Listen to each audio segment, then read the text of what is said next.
I sure hope so. Let's just see if we can get some first-time winners in here, some guys and cars we haven't seen or named before. I'm excited for some good racing from Daytona tonight. The weather's perfect. The sun is setting. This is going to be a great race, Dave. Gonna be a great race for sure, and let me restart it because Mike was muted. So, welcome race fans. Glad you could join us here at Daytona International Speedway. Gonna do a little quick version of it here. As always, Darkside Dave in the cave here with my good buddy, the Postman Dan. Race number 9 here, as you said, sun going to be setting here at Daytona International Speedway. We've had 7 different winners in 7 races so far this season, number 5. Wonder if we're going to continue that trend. We'll have to wait and see. We'll have to wait and find out. It looks like we've had a few drivers out there putting in a lot of drafting practice so far here in happy hour. Rick Seabrand sits on top of the speed charts as of right now, and Dan, these drivers, it's beginning to get down to the nitty gritty for them. It's getting ready to be we're just over halfway in the regular season, so these drivers going to be fighting for the points that don't already have a win to lock themselves in. Absolutely. It's go time for a lot of these drivers. As we mentioned earlier, a lot of drivers that we haven't seen or haven't named on the broadcast. Hopefully we can get some of those guys up toward the front, toward the end of this these 100 laps here, and get some bonus points for some guys. And I'm just hoping for a good, clean race, and let's just run this thing to the end. Absolutely. And I mean, the point standings shaking up just a little bit as far as the team standings are concerned. GOP Racing jumping up in the points after the win last week from Cody Ober. So will we see maybe another one of those teams that haven't been to victory lane yet maybe claim the victory here tonight? Maybe Buck Wild Racing, maybe Vapid Yeet Racing will get one of their drivers. Heck, Lap Down Racing, they've got 2 drivers yet to visit victory lane or the podium so far this season, so maybe one of their drivers will come up and snatch this thing away, because I mean, it is a plate race. As long as you've got the engine, you can pretty much get to victory lane. Yeah, and you mentioned the Vapid Yeet race team there. Several of those guys have been up front toward the end with just a little bit of bad luck. Hopefully they can ditch that out of their pockets, and one of them being Travis Elliott, who currently sits 7th in the standings. He's got quite a few bonus points under his belt, so he's within striking distance, and those guys have been up front, several of them. So hopefully we'll see a couple of those guys up front toward the end and shake that bad luck and get that monkey off their back.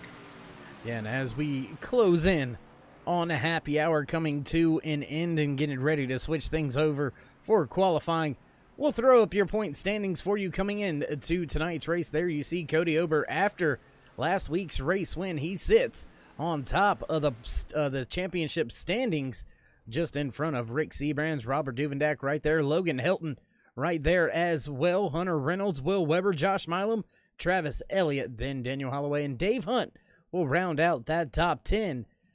Derek Conley, he's had some very good runs, but not quite able to put it all together. He runs right now 11th in the point standings, and Dan, quite a few of these drivers right there within a few points of each other. So it's not just the guys at the front you got to watch. It's the whole field is making points up left and right, week in and week out. Yeah, a few weeks ago we saw, the top 5 guys had practically all the bonus points wrapped up for about the first 4, 5, 6 races. And now we're seeing a couple other guys creep up here. Will Weber's got 48 bonus points in his pocket, so he's right there with Travis Elliott with 51. So, bonus points are important. Moving on to the close of the season here in 4, 5, 6 weeks, we're going to be seeing a lot of those bonus points pay off for those guys. And speaking of that 24 of Will Weber, I tell you what, let's go out there trackside with him as he brings his car up to speed. Gonna cross the line this time by, gonna begin his first time lap here in the qualifying session for the OP Racing Super Speedway Cup Series presented by 4X Graphics. 10-minute qualifying session here for these drivers, and it takes probably about a good 2.5, maybe 3 minutes to get your qualifying done. So if you're going to do it, you got to usually do it pretty fast. because, it takes up quite a bit of time.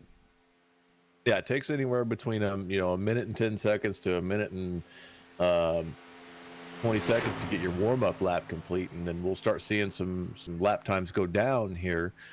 Usually the second lap here, Dave, is usually the flyer for these guys. So getting their warm-ups laps here. I'm still with riding with Will Weber here as you are, and he's looking pretty solid getting his warm-up lap, and he drops to that double yellow line and getting her around, and we'll see what his lap time is here in a few seconds. Yeah, it looks like he's going to slot in the 8th position right now. David Booth in the 77 sitting on the provisional pole with a 47.97. The kid, Logan Hilton, familiar spot for him right there on the top of the speed charts, running in second right now. Daniel Harrington rounds out your top 3. Ernie Williams, Jimmy Reynolds also out there on track. Mark Mann, Mark Vega, James Mayer also joins them on track as we continue to watch this 24 of Will Weber make his way around the track. Dan, you got your eye on anybody in particular out there? I'm going to be watching the 7 of Josh Milam for about the majority of this race. He's been solid for the last 3 or 4 races. He's already got 1 race win in his pocket, but I'm curious to see where he's going to slot in for qualifying here. Last week he didn't do so well, so he's looking for some redemption off a second-place finish last week. So, we're going to be right in the wheelhouse for him to push some of his teammates and maybe get himself another win and jump right up there in the top of the point standings. And I'm going to call cheap pick on that one as the 7 of Josh Milam puts his Ford Mustang on the top of the speed charts. Quick time, 47.64, tying the kid Logan Hilton, but getting the provisional pole as right now we watch the 52 of Randall Cobb come across the line. He begins his first time lap, going to be running right up next to that outside wall. So I tell you what, let's go back, take a look here with last week's race winner, Cody Ober. As, oh my goodness, where did Cody go? There he goes, up there in the 16th position right now. There we go. We got our eye on Cody. Thought he could hide. You can run, buddy, but you can't hide.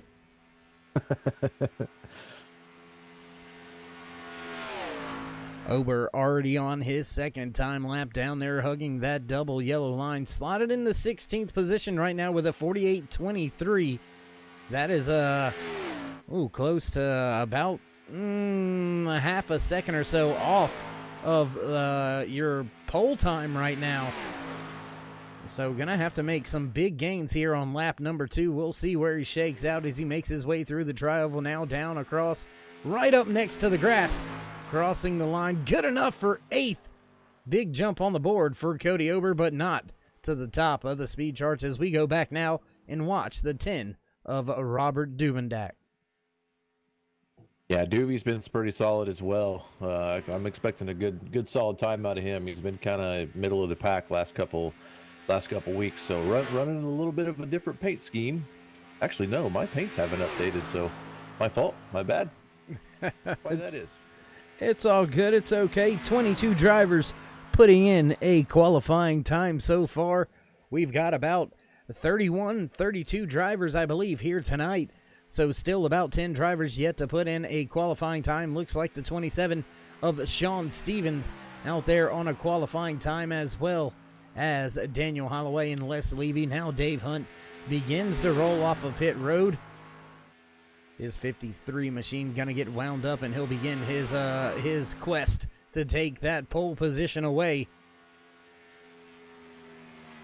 Looks like he climbed back out of the car, now getting back in it. Not quite sure what that's all about, so we'll take a look at this 27 of Sean Stevens, slotted in the 23rd and final position right now. We'll see how much he can improve on his second time lap.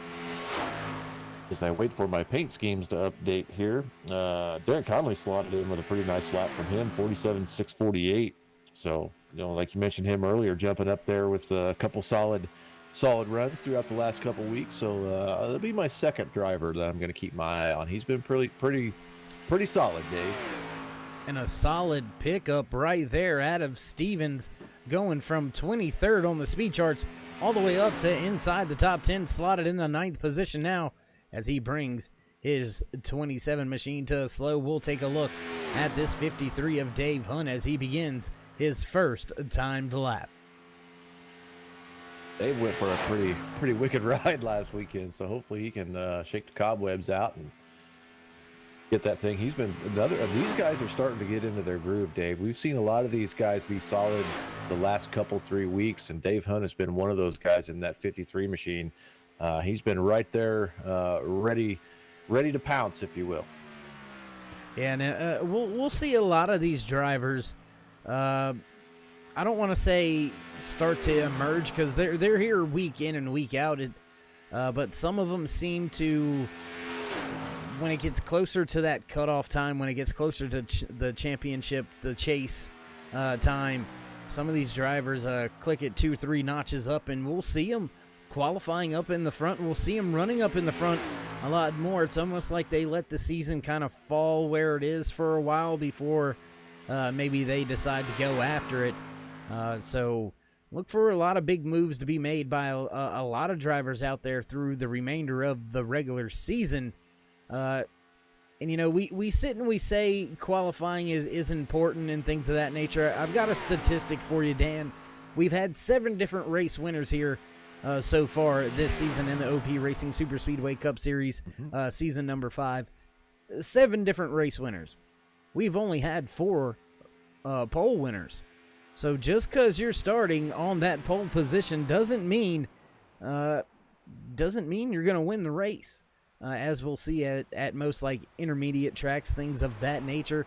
As Booth, good enough for 14th right now on the speed charts. He'll bring his machine to slow, and it looks like that may do it for our qualifying session here tonight at Daytona International Speedway. But as I was saying, Dan, I don't even remember what I was saying. They were saying about pole winners. Oh, yeah. We've only had 4.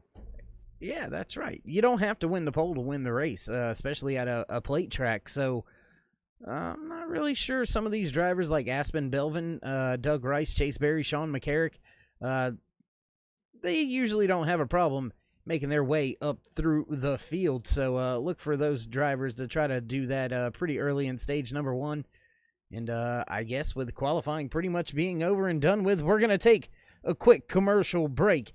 Head down trackside for your national anthem. So, ladies and gentlemen, don't go anywhere. We'll be right back.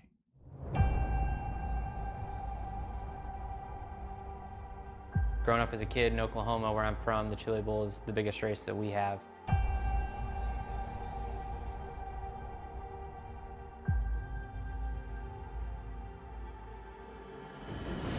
The Chili Bowl has kind of been my favorite race of the year.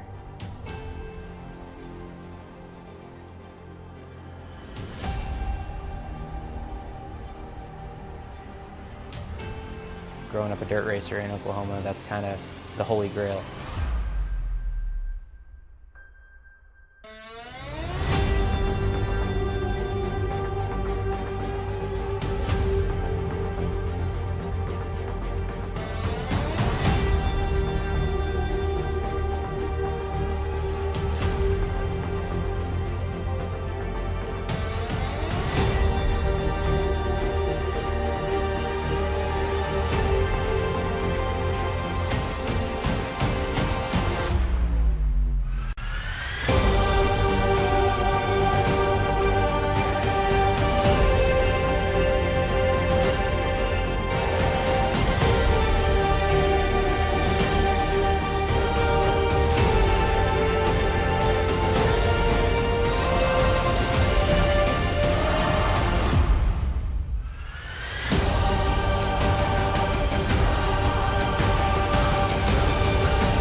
Oh, say, can you see by the dawn's early light what so proudly wailed at the twilight's last gleaming, whose broad stripes and bright stars through the perilous fight o'er the ramparts we watched were so gallant.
backtrack side as the field begins to roll down the backstretch. Your starting grid looks like this. Starting pole position inside row number 1, the 7 of Josh Mollum, lined up to his outside, the 63 of Logan Helton. Row number 2, the 28 of Derek Connolly, followed by the 40 of Anthony English. Row number 3, the 26 of Hunter Reynolds, followed by the 4 of Rick Seabrands. Row number 4, the 52 of Randall Cobb, followed by the 04 of Mark Mann. Row number 5, the 27 of Sean Stevens, followed by the 21 of Daniel Holloway. Row number 6, fan favorite Les Levy in the 62 on the inside. To his outside, the number 8 of Cody Ober. Row number 7, the 18 of Mark Vega on the inside. To his outside, the 53 of Dave Hunt.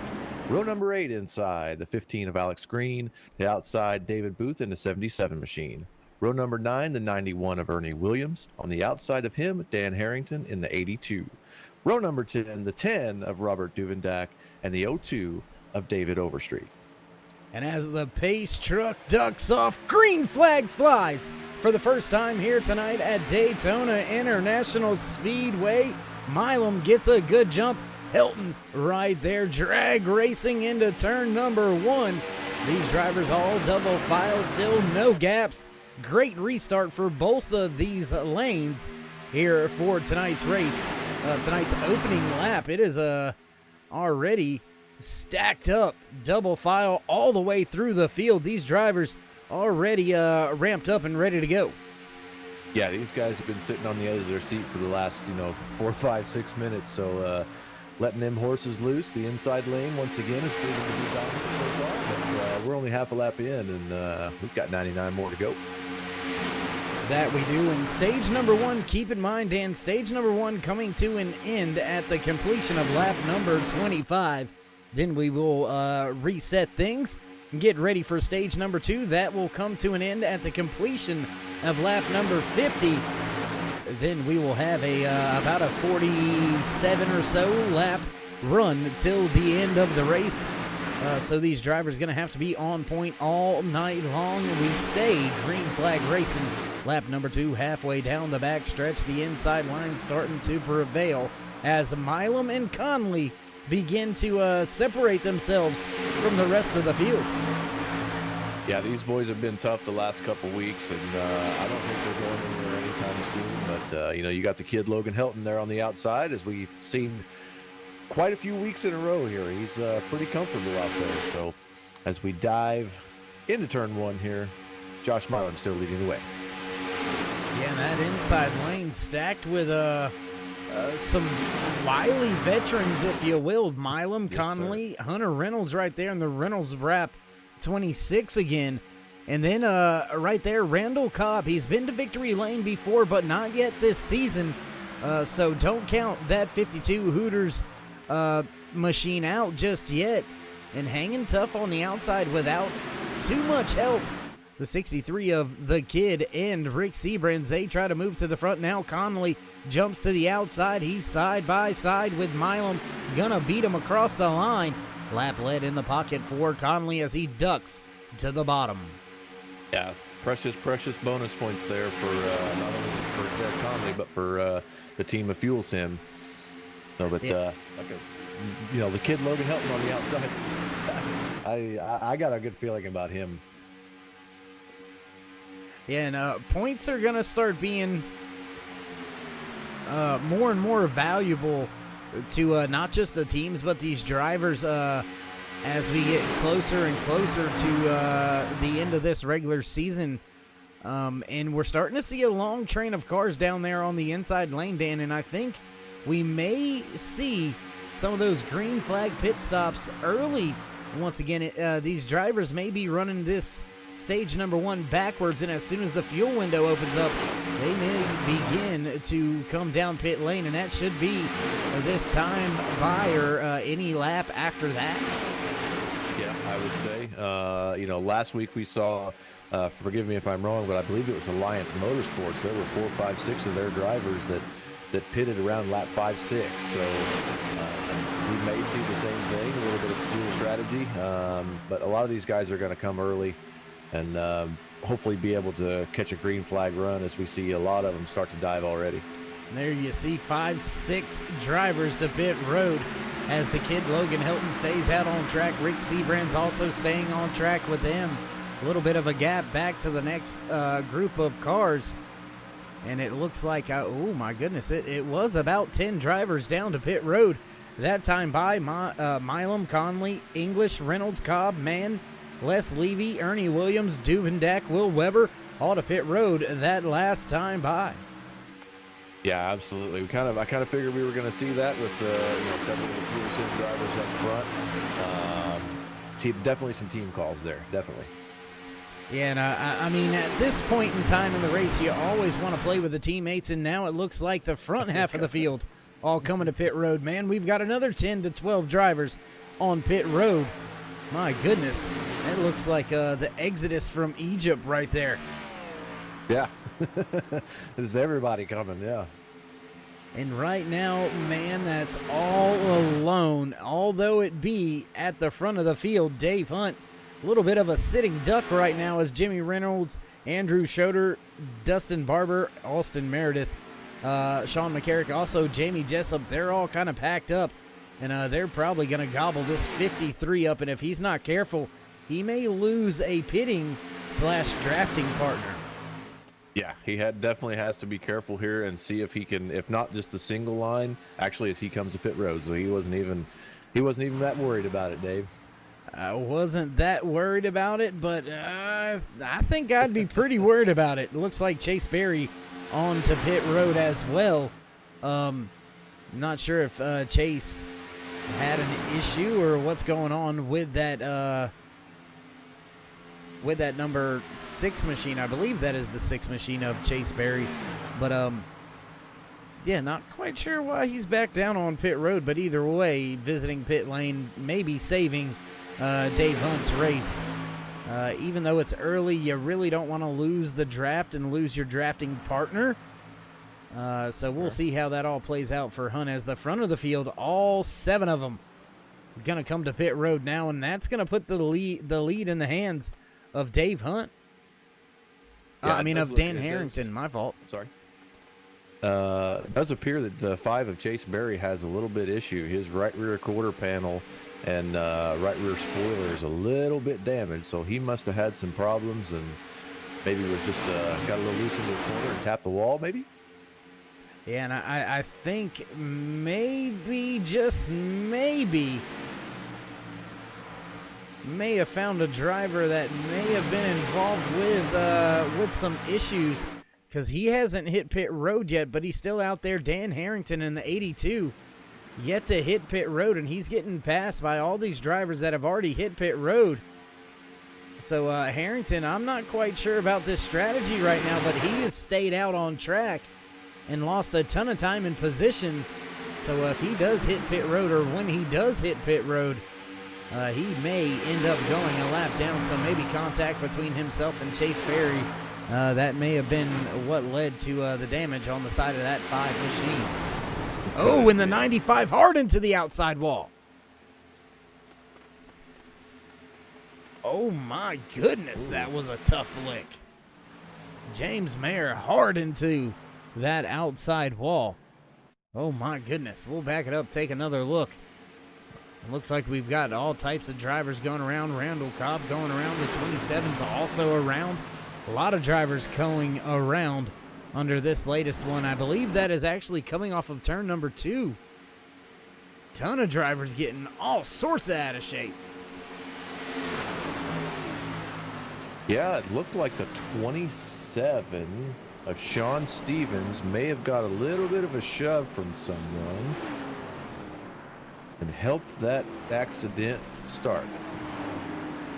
And that is all it takes, Dan. Just a little bit of a bump at the wrong time. And you just seen it. That's all it takes. You're going around. That's all there is to it. I've been competing in a couple of these hosted sessions in these cars, and you are absolutely right. Next thing you know, you got a guy in your mirror, and his front emblem disappears underneath your rear deck lid, and the next thing you know, you see the infield tractor tire. So unfortunate situation there for those drivers.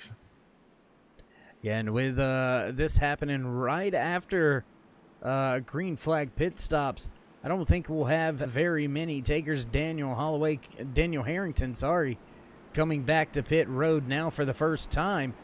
I guess it's going to benefit him as he's not going to lose a lap, but he is still going to be mired deep in the field behind some traffic. I guess the only sweet spot to this is there was quite a few drivers involved in that caution. So if they don't use their fast repair, that it may work out a little bit there for the 82. Yeah, we saw Logan Helton do that about week 2 or 3, where he did not use his fast repair until the last cycle of pit stops and almost won that race. So that's definitely a possibility for a guy like James Meyer. I don't believe he's come to pit road yet, but he's definitely got some damage on the front end of that car. So if he can hang with these guys in the draft and just let them pull him around, he may have a shot at this thing at the end as well. Yeah, and I mean the biggest thing is you just got to keep the engine running to have a shot at the end. You know, you don't have you don't have to have the best looking car to put it in victory lane, because any car looks good with confetti on it. You're absolutely right there. A friend of mine actually won a race a while back, and he says his caption on his Facebook post said, "Sometimes it's not the prettiest car that wins." And that is the absolute and utmost truth right there. I love Hunter Reynolds' car. That's original if I've ever seen it. That's fantastic. He needs to get some sponsorship dollars from those guys, I'm telling you. It's a good word play on his half. It really does work for him. He's got that all wrapped up. There you go. Ah. Oh, we have went to the closet and pulled out the dad jokes. I like it. Viewers, ladies and gentlemen, friends, family, I'm sorry. I'm sorry you're subjected to this. But at least you got some great racing. You just got to deal with us. You know, hey, we're not that bad when you think about it. Just try not to think. I believe that was a shot at me, Dave. I'm not too sure if we're... it's a good thing you're social distance 6 feet away, because I got a long wingspan, but not quite that long enough. Well, you know, it helps. I mean, you ain't got to be right next to somebody to slap them, but it helps. Right. I mean, I stopped at the concession stand, and these cashews that I got from down there, you know, they fly pretty good. So if I get pinged in the head with something, I'm throwing a hammer. I'm just saying. Okay. I always go to the bigger object to throw next. Get the big stick out. I like it. Yeah, and we're not gonna go, you know, from cashews and stuff like that to peanuts or almonds or apples. We're throwing hammers and desks and drivetrains, buddy. That's how we roll. Right rear shocks and. Well, after that latest incident, we might have some parts and pieces to use as the field goes back to green flag racing here at Daytona International Speedway. Great start on that outside lane from Josh Milam in the 63 of Logan Helton. Hunter Reynolds being pushed by that 28 of Derek Conley, and somehow, some way, he snuck right in there. Maybe it was the costume, maybe it was the outfit. Batman Mark then right there sitting third car inside lane. He kind of snuck his way right inside that top 5. He sure did. He had another great qualifying run, but he got a pretty good bounce off pit road there and shoved him right into the top 5 of this big gaggle of cars we have diving around the track here.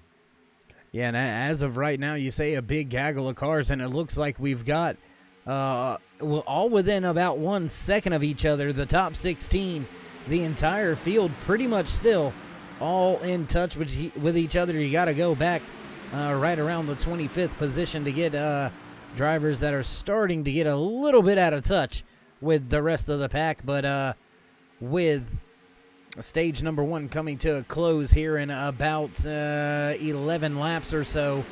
I don't think it's going to be too much of a factor for these drivers. They shouldn't lose the draft and go a lap down, because a few of these drivers, I think, just trying to limp it home to get to the final stage after that early incident.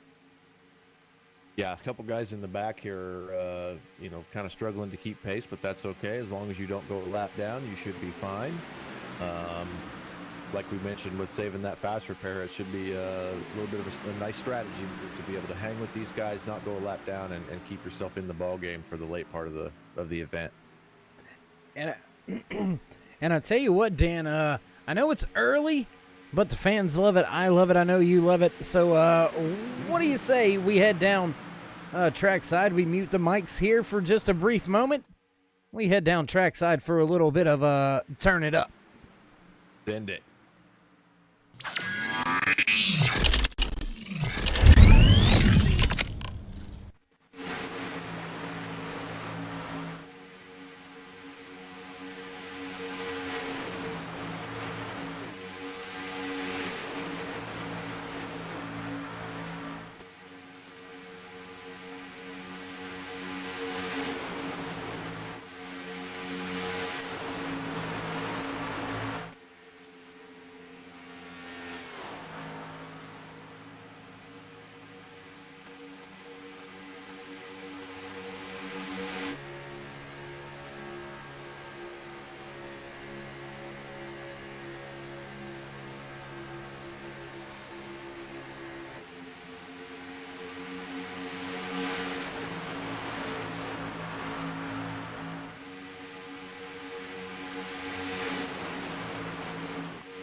Oh no, caution coming out after a big time wreck under our turn it up. There you see the parking lot created towards the rear of the field. Looks like Jimmy Reynolds and a multitude of other drivers involved in this one.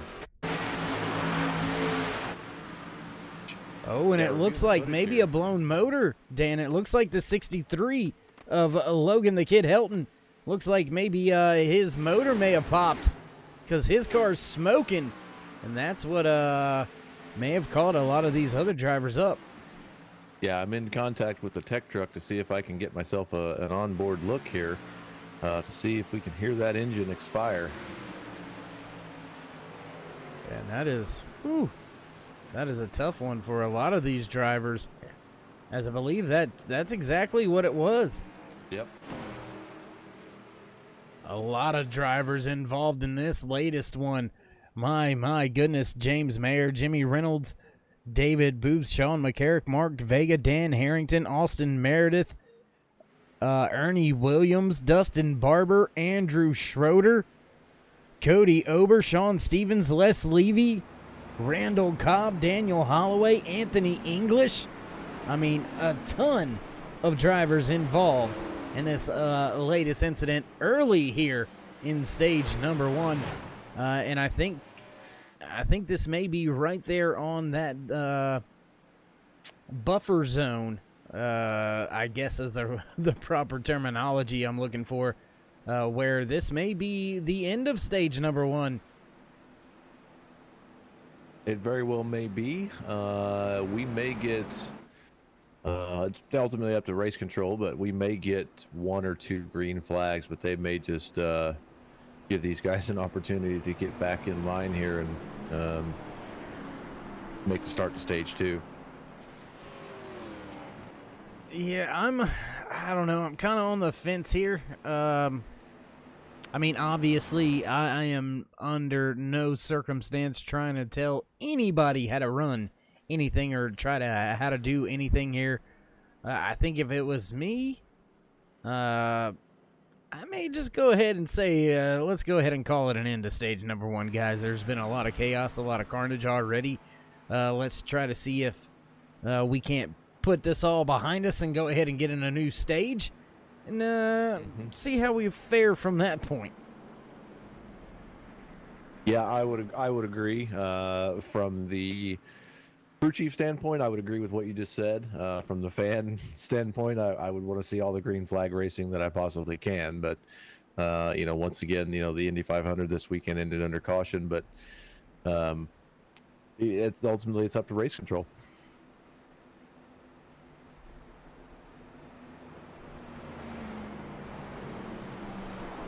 Field continues to make their way around the track behind the Chevy Silverado pace truck, and I think the telltale sign on whether or not that's going to be the end of stage number 1 will be if these drivers start to head down pit road. If that's the case, then I believe that will be the end of stage number 1, and it looks like most of them are going to be staying out here, so it looks like that will not be the end of stage number 1. So we're going to re-rack them and get set and ready to go. Have ourselves a little green-white checkered shootout here to the end of stage number 1.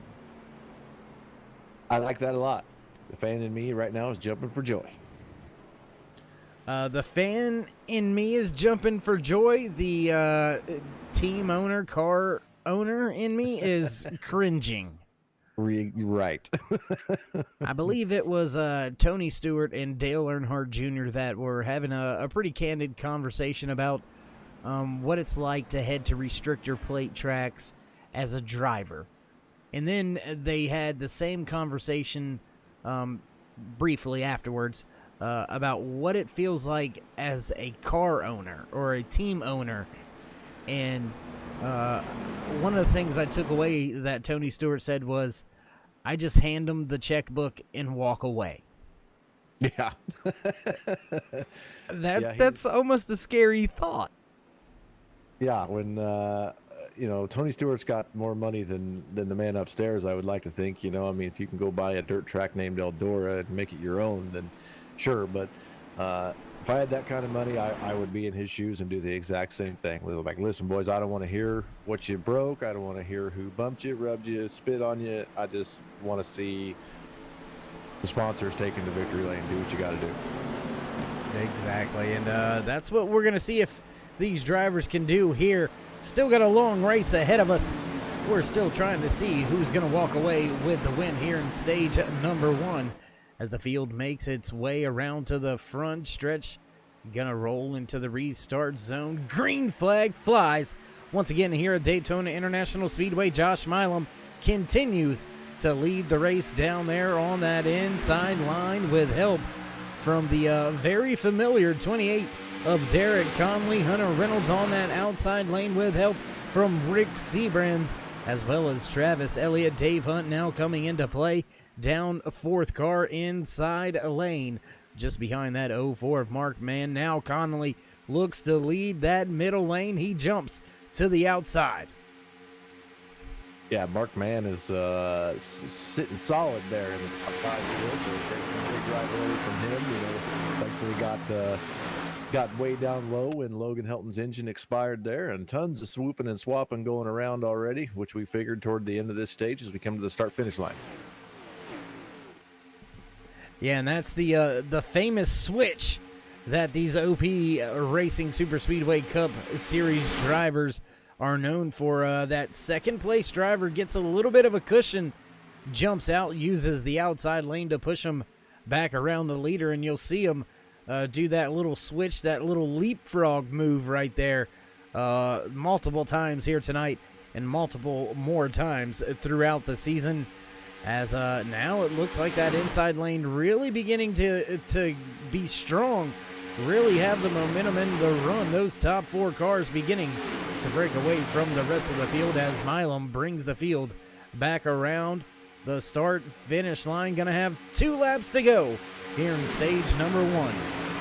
Yeah, we saw this a couple 3 weeks ago as well, where that inside lane is obviously the strongest lane, but the pile of 3, 4, 5 cars is generally faster than anyone else because of the amount of resistance off the rear deck lid of the last car. So a little science and stuff for you there. So science was never fun until racing, and then it was awesome. Yes. As the field comes back. Oh, sorry. Go ahead, Dan. Oh, you're fine. Science paved the way for a lot of this. So yay, science.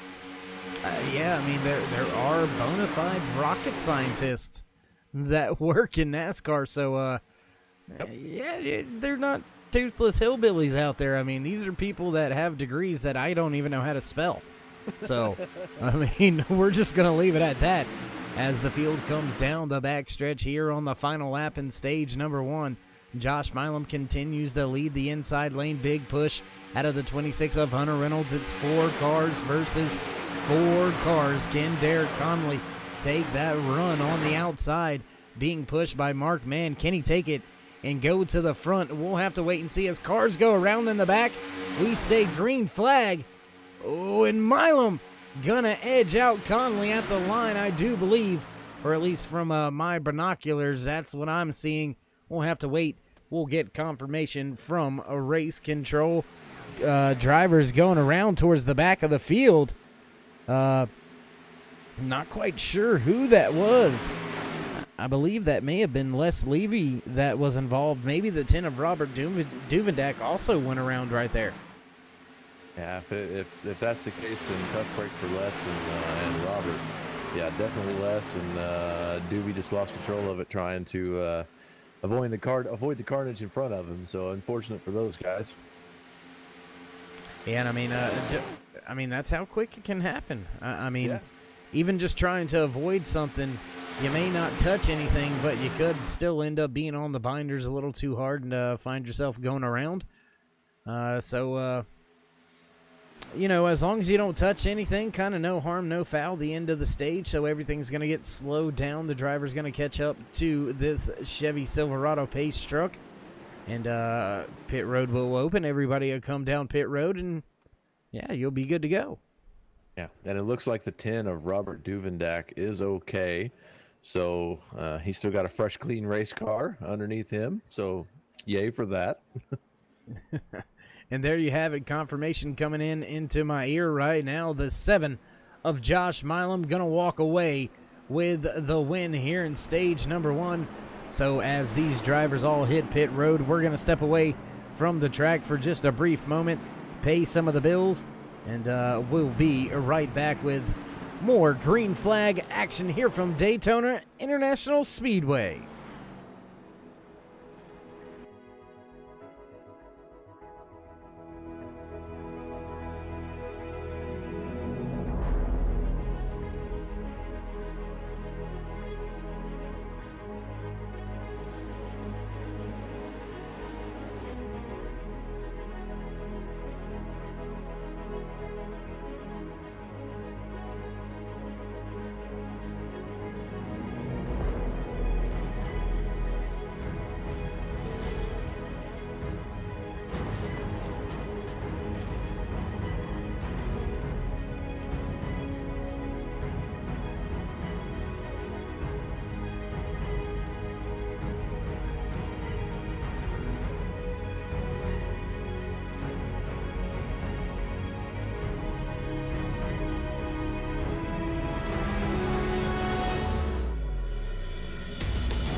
back live trackside here at Daytona International Speedway.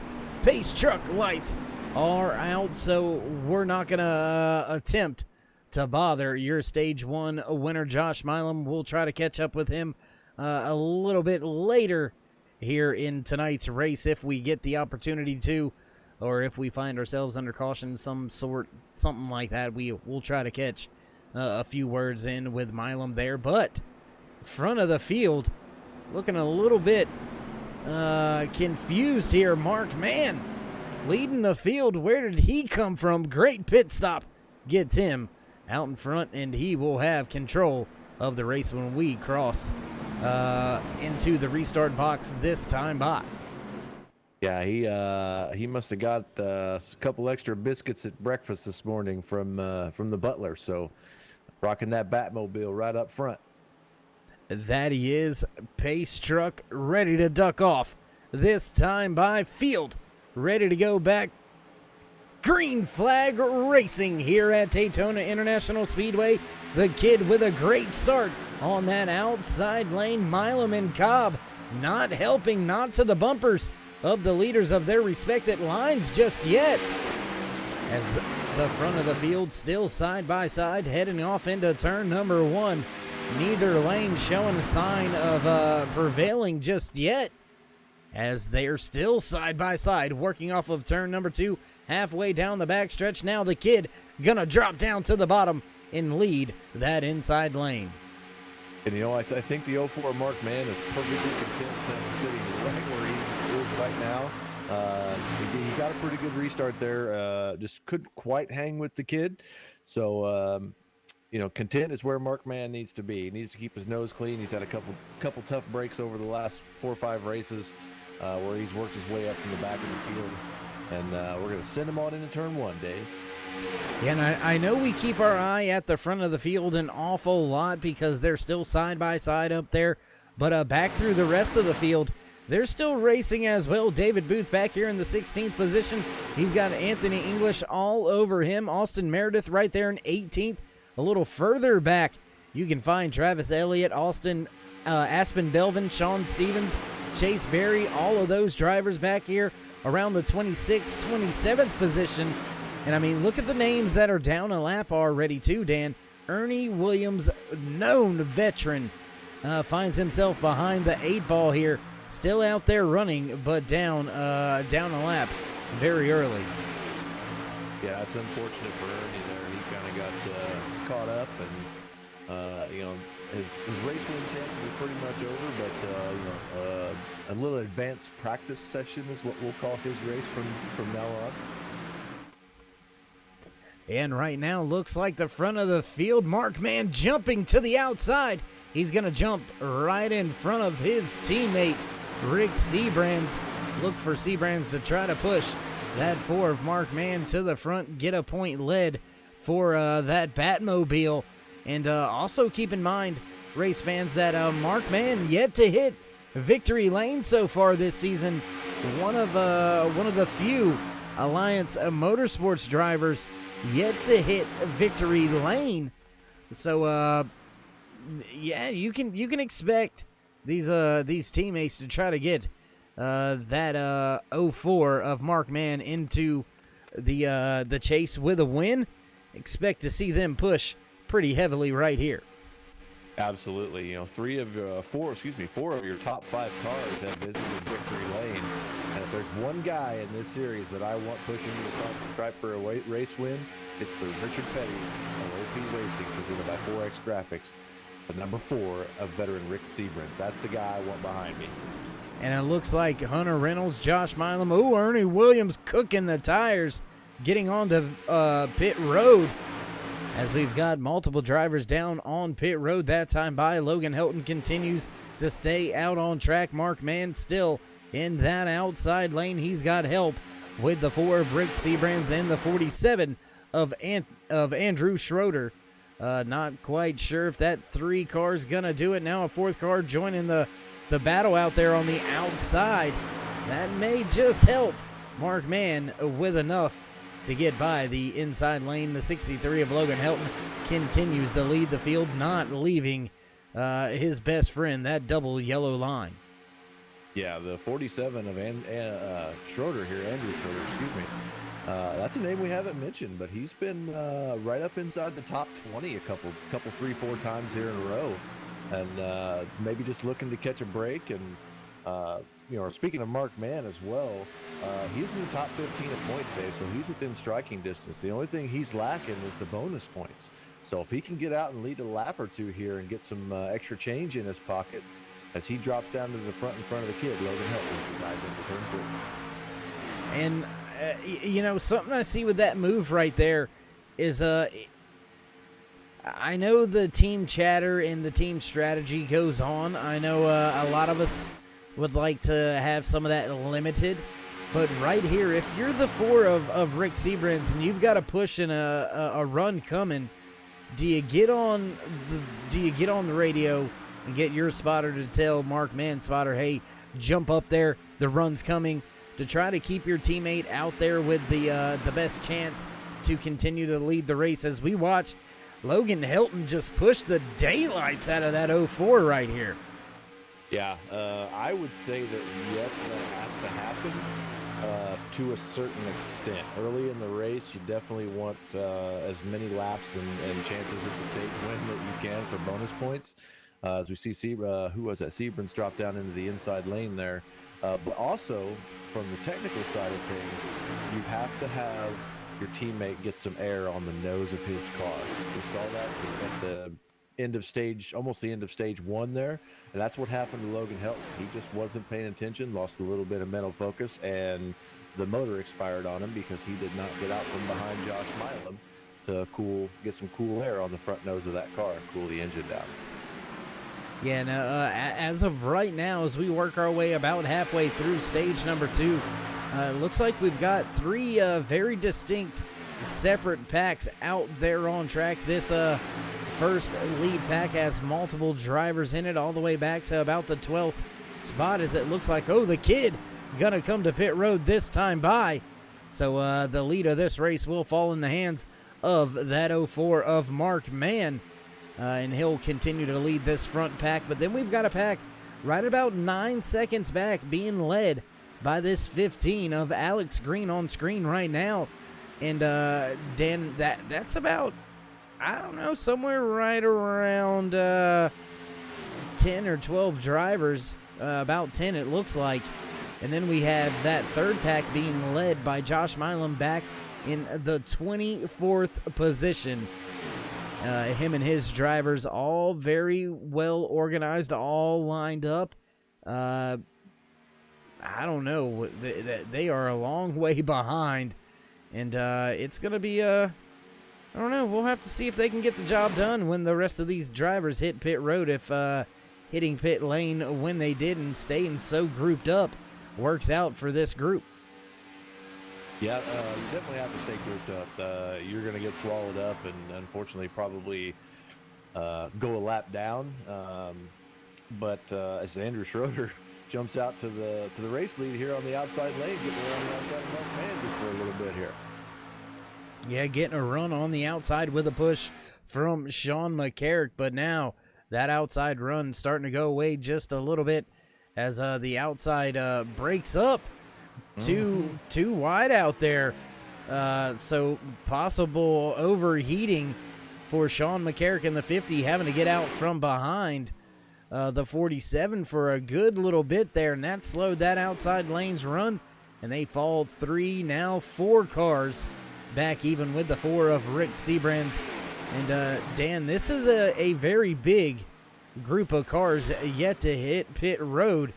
As they run up onto drivers that already have visited pit road, they're going to snake their way through, continue on about their business. But this is a big group of cars to try to orchestrate a green. Oh, in trouble. McCarrick down into Seabrans. Seabrans into the inside wall hard.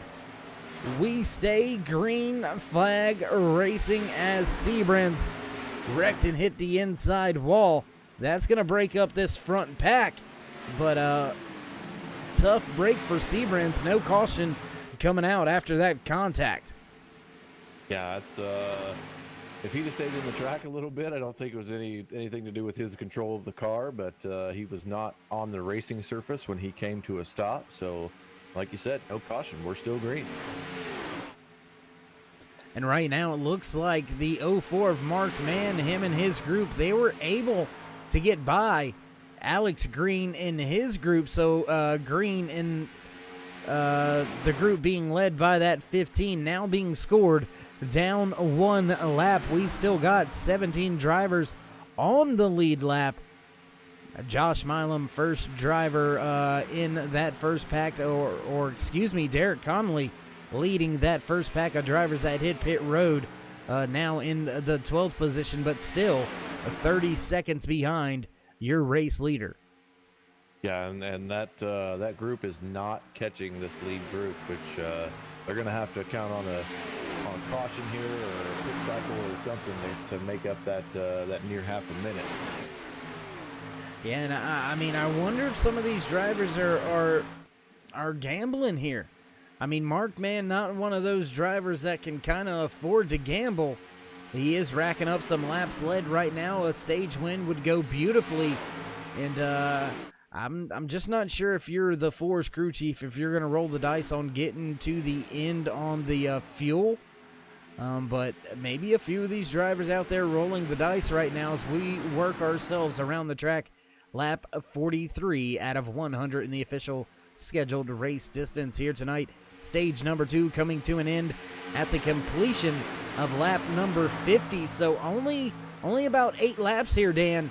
I wonder if the 4 has enough gas in the tank.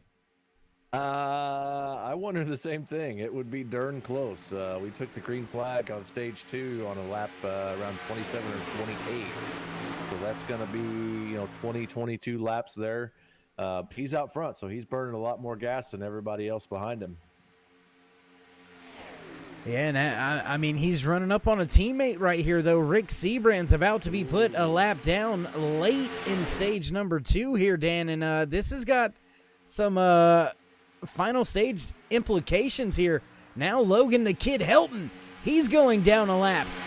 He's being scored as the first car 1 lap down. Rick Seabrand's barely holding on to the lead lap as they are right now. So the Kid goes from leading to having to pit by himself, and now being the first car 1 lap down, running in the 17th position as we continue a green flag racing here in stage number 2. Yeah, Mark Mann couldn't have caught a better break there. If he can run like this with Seabrand's out in front of him, he might be able to just end up making it.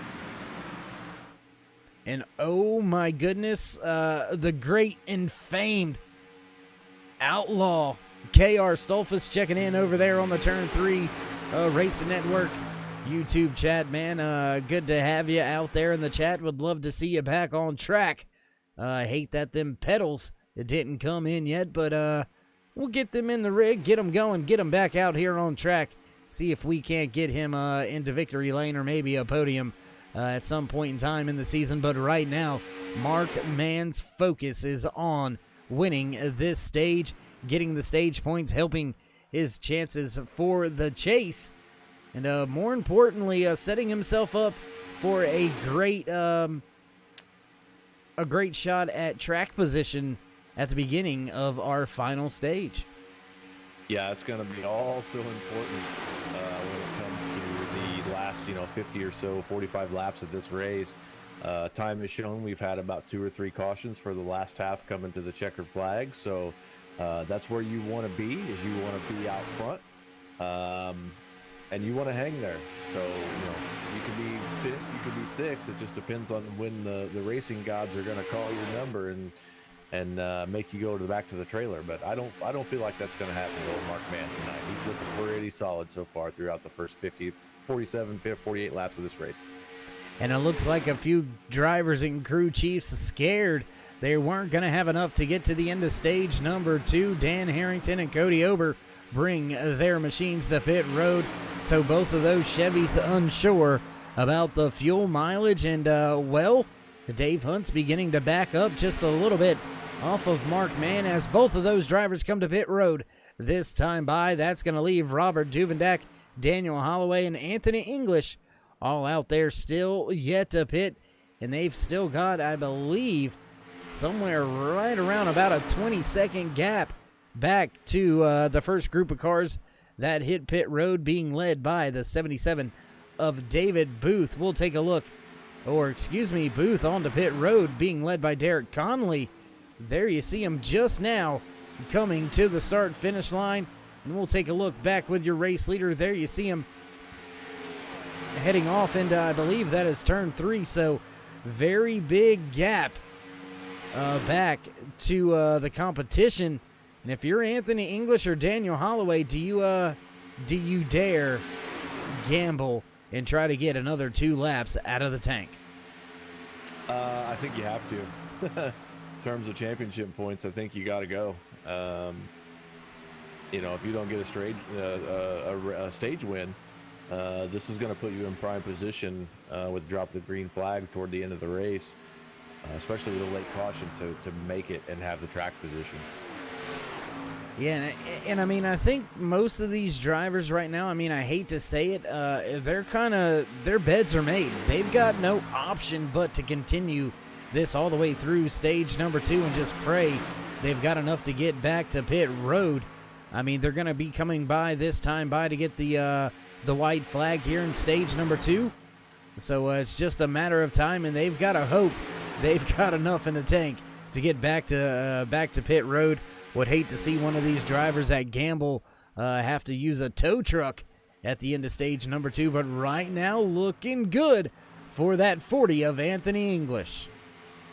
Yeah, definitely looking good here. If he can just kind of stay behind Meyer here and just save a little bit of fuel, I think he'll make it. Tell you who else is looking good out there right now, and that's Logan Helton and Rick Seaburns. Both of those drivers, after the front of the field hit pit road, they both got themselves back onto the lead lap. You know, it looks like maybe one driver out of gas there on the front stretch. We'll have to wait and see who that was, as Anthony English gonna walk away with the win in stage number 2, trying to look through the timing and scoring right now. And I believe that may be the 27 of Sean Stevens. No, Sean just a little bit off of the pace. Not quite sure who that was, but they were very, very slow. Looked like the 21 of Holloway. It very well may have been the 21 of Holloway. Very slow there. No, just behind him, Les Levy, I believe it was. The 62 of Les Levy. Pretty slow there, coming to the end of stage number 2 as the field all catches up to the Chevy Pace truck. We'll let the field get sorted out, get things back the way they need to be. We'll let everybody hit pit road, then we'll head we'll head on back, try to get a few driver interviews for you. So we're gonna step away for just a brief commercial break. Don't go anywhere. We'll be right back.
going on, man? Car's feeling great. Track's feeling great. Team's doing great. We're staying up front like we need to. Everything's going good.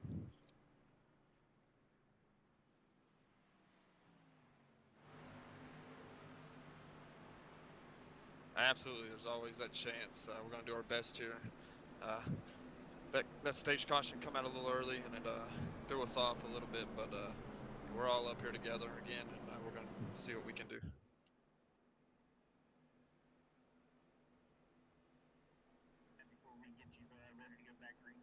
Absolutely. Thank you guys. Thank all the people who are watching. Thank my teammates right here, and good luck to everybody out on the track.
Yeah, we're seeing the top kind of 7 break away here, and these guys are going to have to, in the back behind these top 7, are going to have to go, or they're going to lose touch with these guys pretty quickly.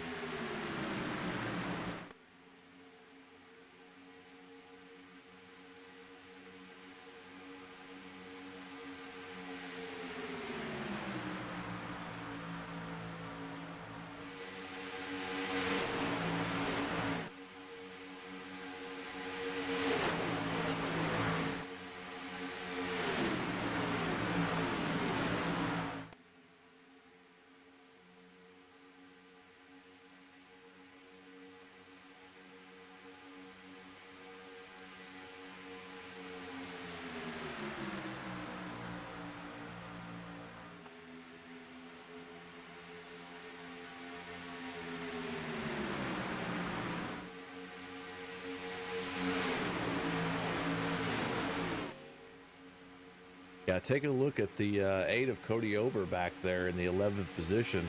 He's got some nose damage and front end damage on that car. So I don't know if he got caught up in an accident earlier and maybe used his fast repair and was just out there turning laps, but he's hanging with these guys. So if we see a caution or a pit stop, maybe he can put off that fast repair and get that number 8 autism awareness car up to the front.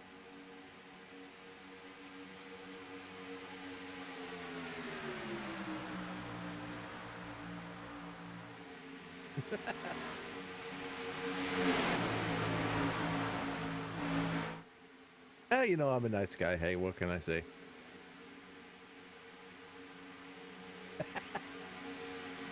Yeah, just keep that one in your pocket.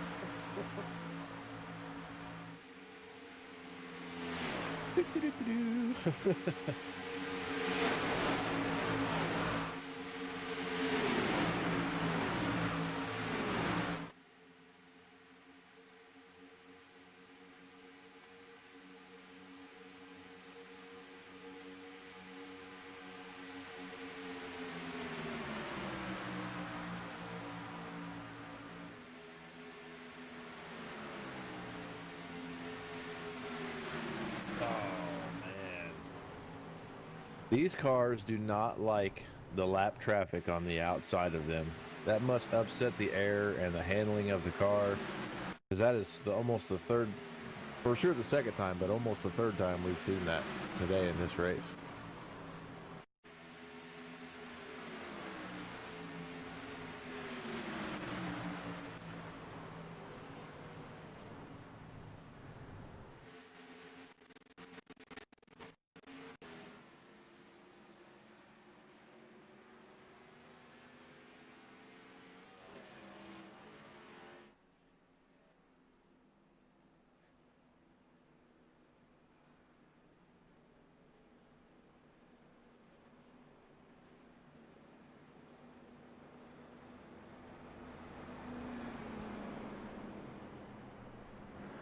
Dave, I just got a call from Tech Truck and says they've having some technical difficulties with your microphone. If you could look into that.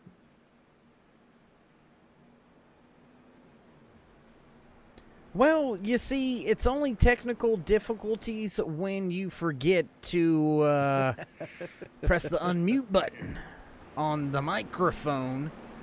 So, yeah. It's fine. Things happen. While we're under this caution, I want to give a huge thank you to the people watching on the YouTube side of the broadcast. Thank you guys. Appreciate you coming out tonight and joining these great race car drivers, watching this great race from Daytona International Speedway. Go ahead and hit the like, share, and hit that bell in the bottom right-hand side of the player there. Make sure these guys see your love. And why don't you bring a friend with you to the racetrack next time? We'd much appreciate it. Thank you guys so much for being with us. Yeah, and you know, if you get a mixed bag of things and a mixed bag of tricks when you do this sometimes. I mean, you get the great commentary when I decide to unmute my mic. You get the great jokes when my mic is on. You get some great racing regardless of my mic. No, but in all seriousness, a little bit of everything here on Monday nights for the OP Racing Super Speedway Cup Series presented by 4X Graphics.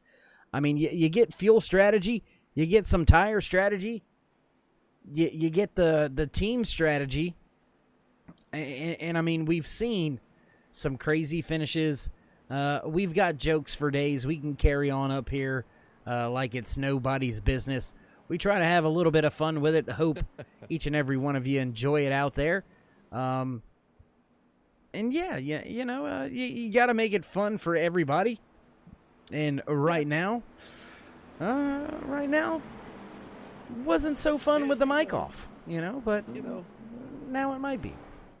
I got to give credit where credit is due. Dave, you do work hard over there.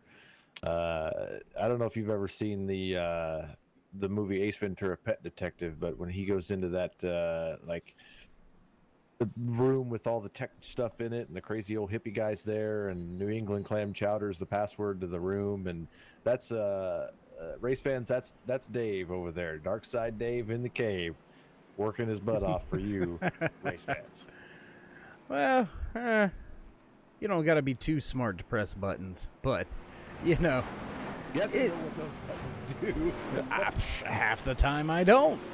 I think we proved that tonight. Well, thanks. I'm not sure. I think your comments were made to make me feel better, but by the end of them, I don't feel better at all. You're fine. I mean, you compared me to some weird hippie dude in a room on Ace Ventura. Hey, I mean, it's one of my favorite movies, Dave. wow. Where? How did we get here? I have no idea. Oh, Lord have mercy. Anyways, lights are out. Complete darkness now at Daytona International Speedway. We'll check in on the weather report. Looks like right now 82-degree track temperature, 75 degrees out there. Cool little breeze coming off of the ocean here for us at Daytona International Speedway. So looks like the grip level may pick up here for the rest of this final stage. We've only got about 41 laps remaining, so these drivers are going to have to make at least one more pit stop for sure to get their cars to the end. As you see the 63 of Logan Helton trying to save all he can down there on the apron as we get set to go back. Green flag racing this time by Chevy Pace truck. Ducks off. Field set to go back. Green flag in the air as your top two drivers side by side heading down into turn number one. Derek Conley pulls Josh Milam by about a car length with help from Hunter Reynolds. Will Weber right there in the 24 pushing on Milam. He's got the 53 just behind him, but a long train of cars back behind Conley. Yeah, the restart there, it was all fuel sim in the top three front with both Reynoldses in the 28 and the 26, and then our good buddy Josh Milam getting a little bit of a shove there from Will Weber in the 24 machine.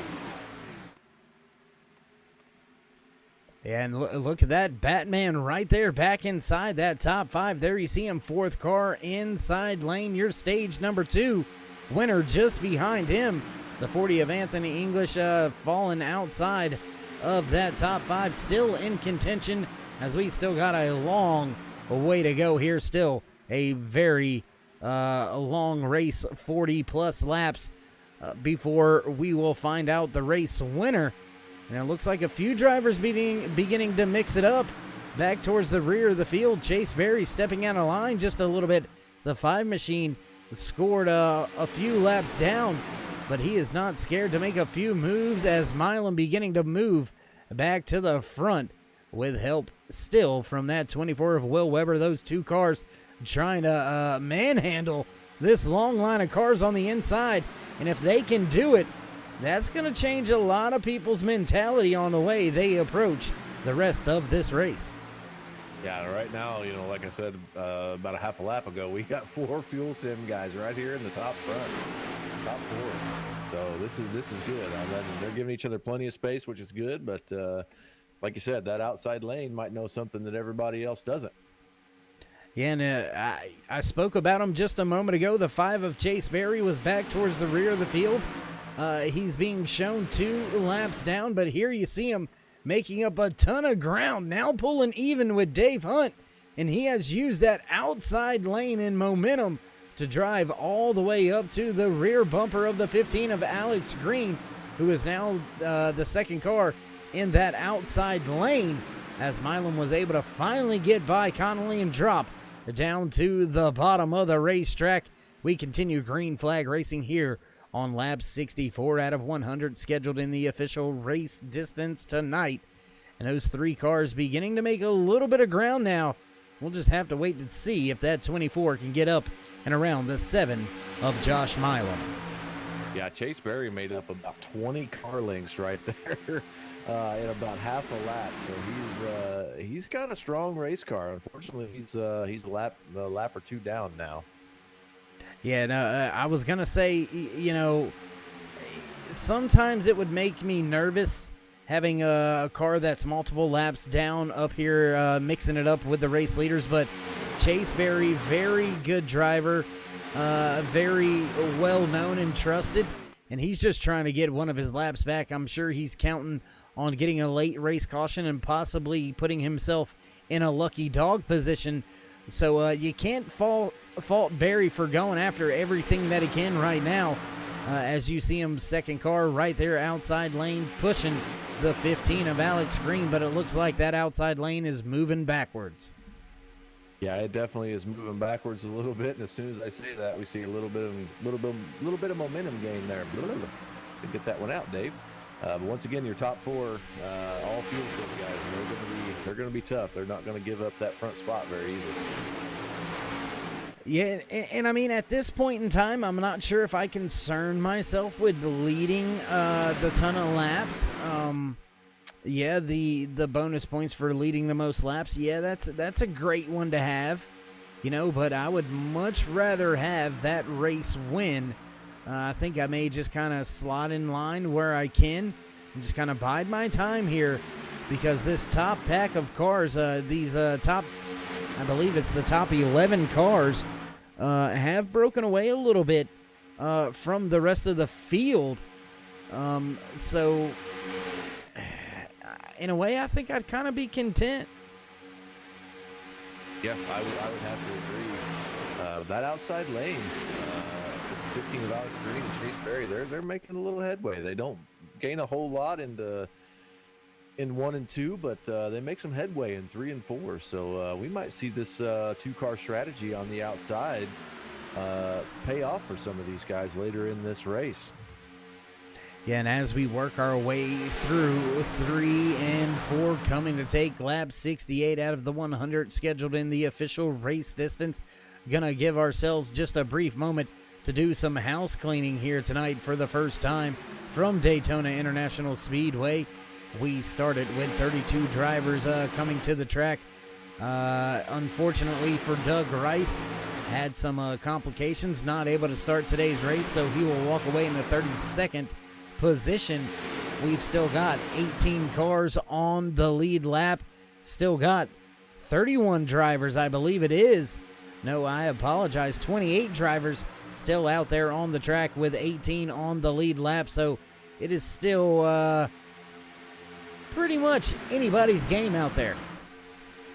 It sure is. You know, with pit stop starting now. Fuel sim pit stops underway. Yeah, FSR all coming to pit road, all coming together. So the team strategy blatantly obvious here for FSR, as they've got a few of their drivers with a win already this season, looking to get the rest of the team into the chase. So yeah, they're doing everything they possibly can here.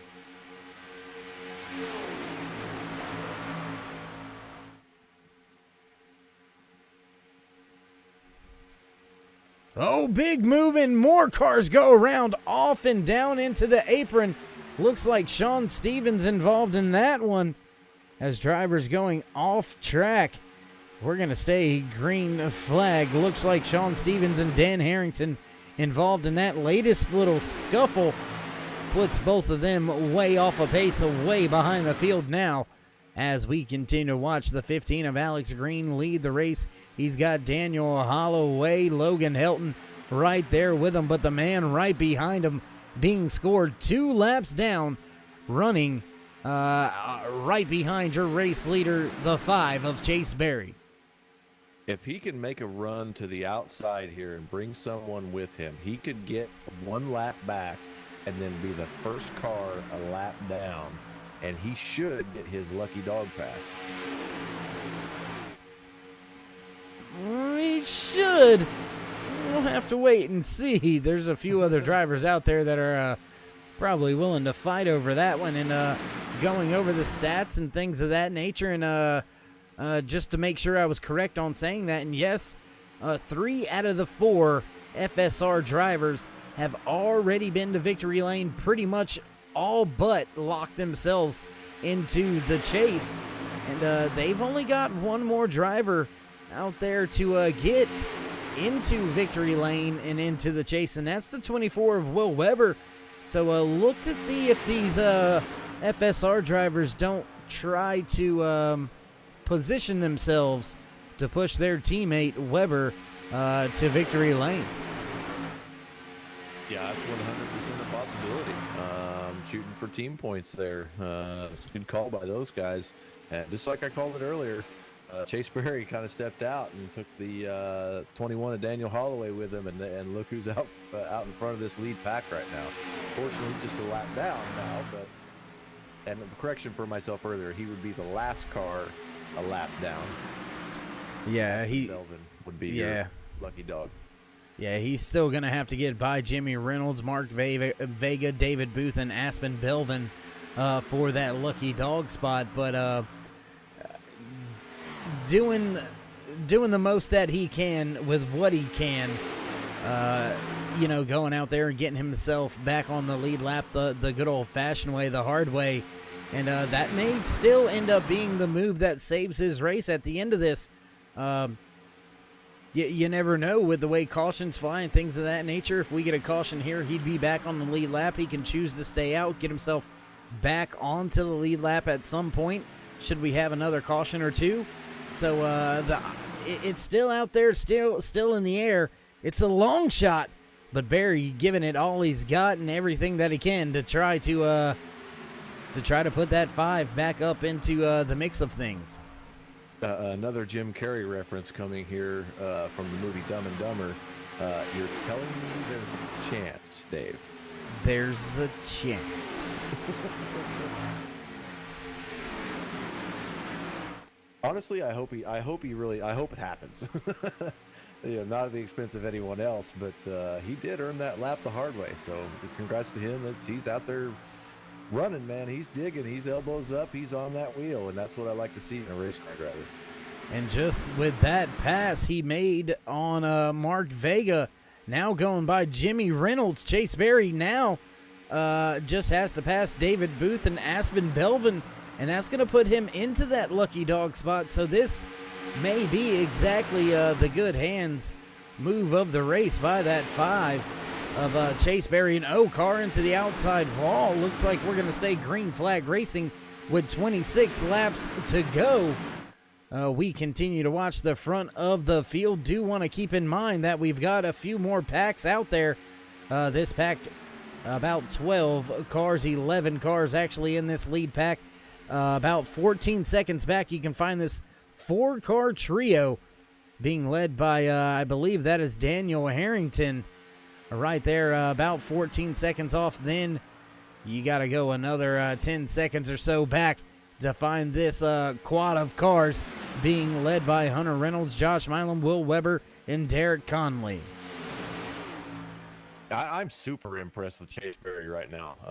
The unfortunate thing, the only thing that's kind of going against the grain for him is the fact that the next 2 cars he has to catch are approximately 30 seconds ahead of him right now. That's the only thing he's got working against him right now. Other than that, he's in prime position to get himself back on the lead lap. Yeah, and I mean, it's going to be a big ask. It's going to be a tall task. But, I mean, as you can see, these drivers have a never-say-die attitude. It would have been pretty easy with being 2 laps down at the beginning of the final stage for Chase to just say, you know what, I'm parking it and going to go do something else.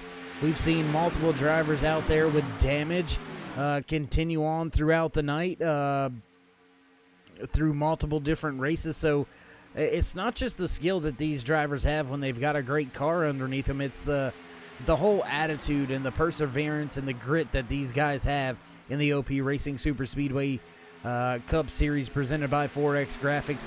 You got to bring it week in and week out, and if you don't, you're going to find yourself coming up short making the chase. You're going to find yourself coming up short when it comes time for that championship race. So you got to put it all out on the line week in and week out and just grind your guts out. Yeah, I absolutely agree with you there, because it's not just getting in a race car. These guys log a lot of off-broadcast laps in these race cars, as do I do on the iRacing platform. It's not just get in and drive. You know, these guys are constantly trying to make adjustments for track temperature, wind direction. You know, they're tough. It takes a lot of focus and a lot of time to get in and run up front with these guys.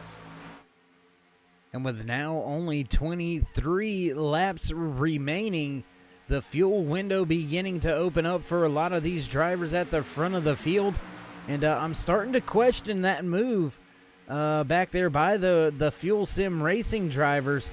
I'm not sure they've got enough fuel to make it to the end. I think they're going to have to pit at least for a splash, because they came to pit road very early. They came to pit road before 26 laps remaining, so I'm not sure those FSR drivers are going to have enough fuel in the tank. I think they're going to need help from a late race caution. I believe that's what they're counting on. Those 4 drivers are on working lap number 10 right now on their fuel stint, so they definitely do not have enough fuel to make it to the end of this race. But we've seen guys that can save fuel like crazy under caution, so they're hoping for that yellow flag to give themselves a chance to get in and catch a break and win this race. And Dan, I love you, man. But if you're crazy enough to think that somebody's good enough to save 10 laps of fuel at a restrictor plate, then, buddy, I got some oceanfront property in Idaho to sell you. I love Idaho. Well, I've got some oceanfront for you. Hey, the lake's big enough to where it looks like the ocean. That's okay. I wouldn't know the difference. I've never seen it. As more cars break off and head down pit road, that time by looks like it's about 6 more cars. Now make it 7 cars back onto pit lane. Aspen Belvin brings his 84 down pit road with a slew of other drivers. Mark Mann gonna assume the race lead. He's got the 63 of Logan Helton with him, the 53 of Dave Hunt, Anthony English right there, as well as the 10 of Robert Duvendak. Rick Seabrand's part of the group of drivers that just hit pit road. And I wonder if some of this is maybe some strategy out of Mark Mann, maybe waiting for the kid to come to pit road, knowing that the kid is usually pretty good towards the end of these races. A lot of drivers on the pit road that time by. Drag race on the pit road between Mark Mann and Logan Helton. Man, that was pretty cool. That was pretty sweet. Mark has probably one of the best lines I've seen. I've watched him hit pit road about 8 or 9 times now in the last three races, and he has one of the best lines getting to pit road. He doesn't lose any momentum. He's got plenty of room to slow down. Great job by him getting to pit road. And maybe you're right, Dave. Maybe he's got a little bit of that strategy, knowing that Logan Helton is always up front toward the end of these races. Yeah, and I mean, we're going to watch Derek Connolly, Will Weber, and Josh Milam, Hunter Reynolds all make their way around Mark Mann and the drivers that hit pit road that time by. But as I said about 3 laps ago or so, with 19 laps remaining, I don't believe there's a snowball chance in South Dakota.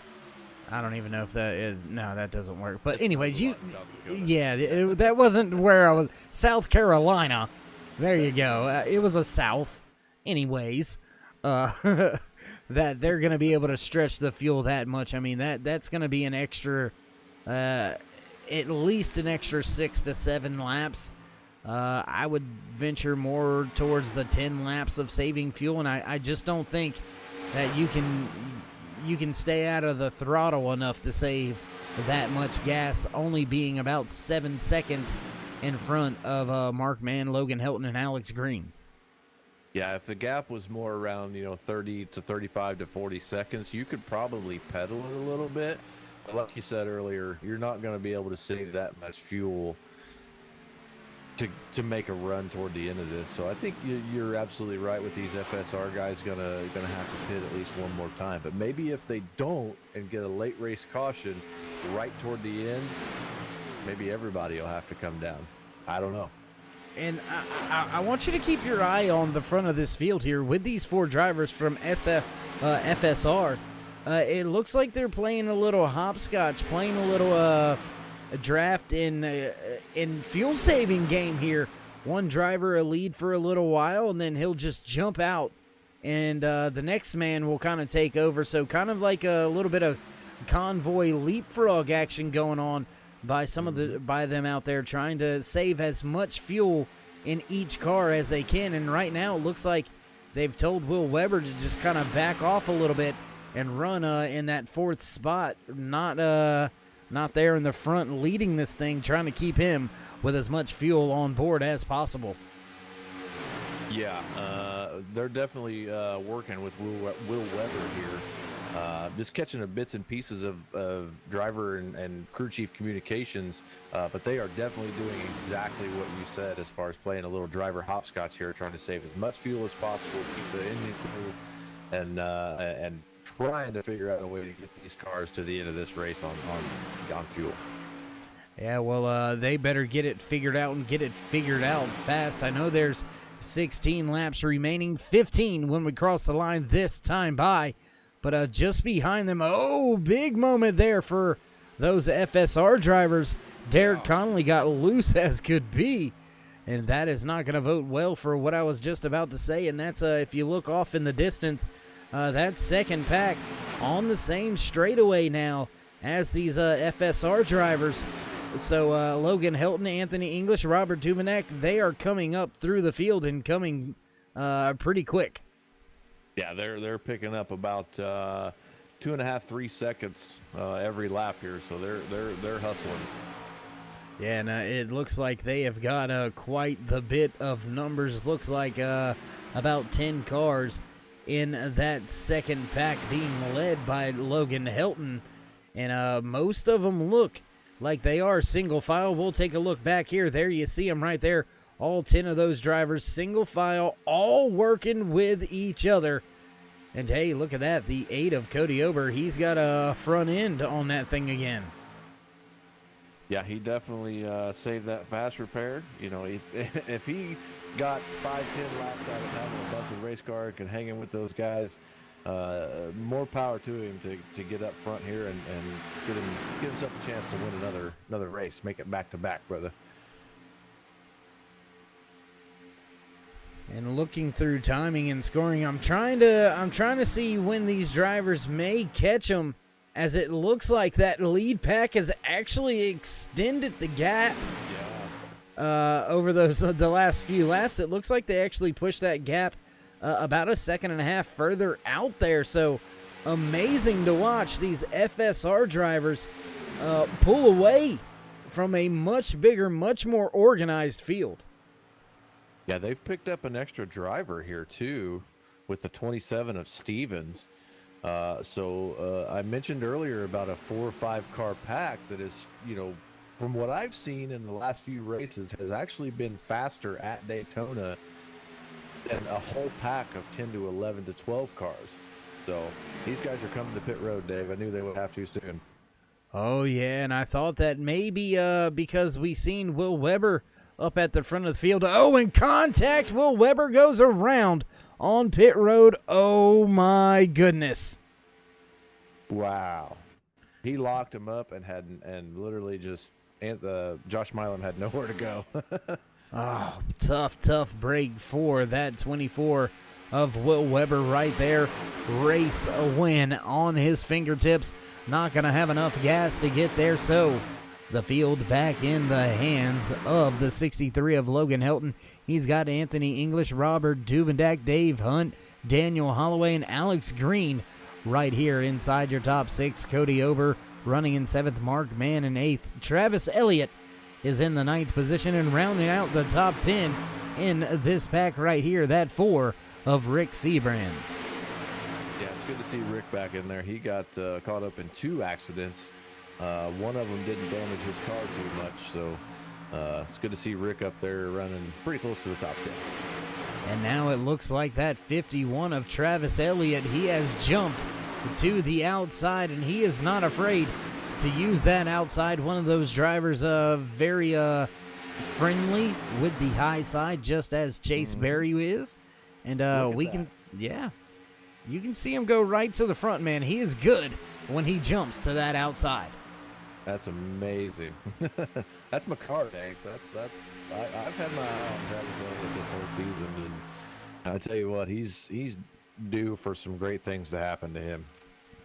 From about 9th all the way to battling for the race lead as we cross the line to have 10 laps remaining here from Daytona International Speedway in the OP Racing Super Speedway Cup Series presented by 4X Graphics. Travis Elliott trying to spoil the party and spoil the fun at the front of the field, making a huge run to the front. Now looking to take the race lead side by side with the kid. He's got the spot, not going to be able to drop to the bottom as the kid going to pull back even with help from the 40 of Anthony English. Yeah, Aspen Belvin is no sleeper either. We've seen him up front in the late stages of these contests, and I tell you what, you got to keep your eye on everybody right here in this lead group of cars. Yeah, and unfortunately for Aspen Belvin being scored the first car 1 lap down, but that doesn't mean he can't help a friend and or teammate out there, you know what I mean? So Aspen trying to do what he can, trying to get Travis to the front of the field. Both of those drivers out of the Vapid Yeet Racing. So, I mean, once again, here you go. Team strategy underway. Seen a lot of that this race, Dave. We're going to see a lot of it this race, next race, the race after that, and about 20 years from now when Mark Mann's grandkid is on iRacing. Nah, just kidding. No, you weren't kidding at all. He's already got grandkids. No, don't hurt me for that, Mark. I'm just kidding. Batman doesn't have kids. Come on. Come on now. They never wrote that in the comic book. I was more of a Punisher guy. Interesting. Well, Dan, we're shaping up for one of those crazy finishes yet again here in the OP Racing Super Speedway Cup Series, presented to you by 4X Graphics. Side-by-side racing 3 rows deep. Aspen Belvin, second car, outside lane, is 1 lap down, but he is trying to push his teammate to the front and to a race win. Can Travis Elliott get that WeMac 51 machine up to the front of the field? He's right now side by side with the kid on the inside, Hunter Logan Helton. Anthony English right there just behind him. Robert Duvendak, third car, inside lane. And, man, here comes some more Vapid Yeet Racing drivers. Here comes Chase Barrett. He's going to join the party once again on that outside lane. Yeah, unfortunately, he's still 2 laps down, but, you know, teammates, man. Teammates is what's going to win this race right now. And I mean, we do have drivers mixed in this pack right here. Some drivers on the lead lap, a driver 1 lap down, driver multiple laps down, as Barry looks to go 3 wide now. So a little bit of a mixture of drivers right now where they are on this in the standings right now as the race unfolds. But all of them still very capable of pushing you to a race win. So I don't think it really matters to these drivers too much whether or not you're on the same lap as them, as long as you can push them to victory lane. I'm pretty sure they don't care how many laps down you are. I would agree with that. I wouldn't care. As long as I had somebody behind me and was willing to ride in that spot with me, then we're gonna send it right to the line, and we're gonna hope for the best. And it looks like it's about 6 on 6. Right now, working through turn 3 and 4, down on the bottom. The kid, Logan Helton, continues to lead the race. Anthony English still right there on his deck lid.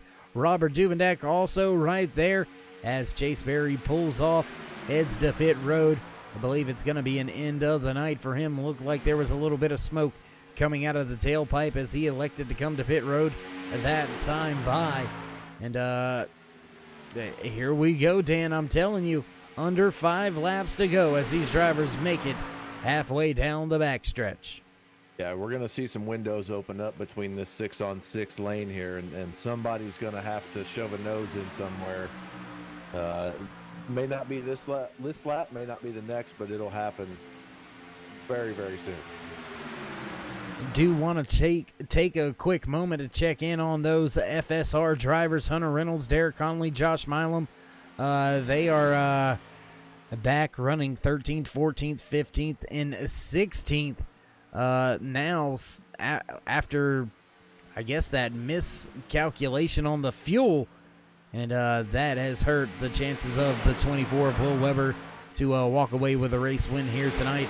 But that doesn't change the fact that we may still see a first-time winner here tonight at Daytona International Speedway as the field makes their way back into turn number 3. Logan Helton still leads that inside lane. Yeah, we're working lap 98 here, and you mentioned those guys that have not won yet. The 51 of Travis Elliott and the 40 of Anthony English, also the 21 of Daniel Holloway. Anything can happen.